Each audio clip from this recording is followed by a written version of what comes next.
Welcome to McPlum, simple solutions served daily. Before you start, gather 12V jumper cables rated at least 400 amps and a donor vehicle with a healthy battery. Check both batteries. Confirm they are 12V and not damaged.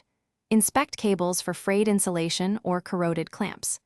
Park the donor vehicle within 3 feet to 4 feet of the RAM 1500 to reach cables, but do not touch the vehicles. Turn off ignition, accessories, and set parking brakes on both vehicles. Wear eye protection and keep metal jewelry away from battery terminals.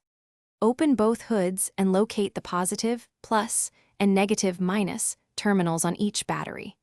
Connect the red clamp to the positive terminal on the dead battery first, making a solid contact. Connect the other red clamp to the positive terminal on the donor battery securely.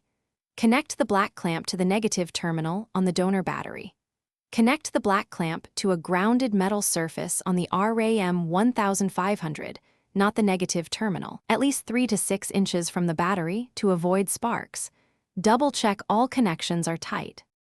With cables connected and clear of moving parts, start the donor vehicle and let it run 3 to 5 minutes at idle to build charge. Attempt to start the RAM 1500.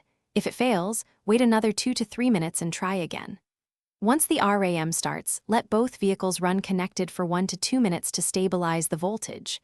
Remove clamps in reverse order: black from ground, black from donor, red from donor, red from RAM.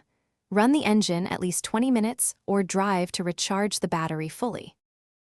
Thanks for watching. Stay juicy and subscribe.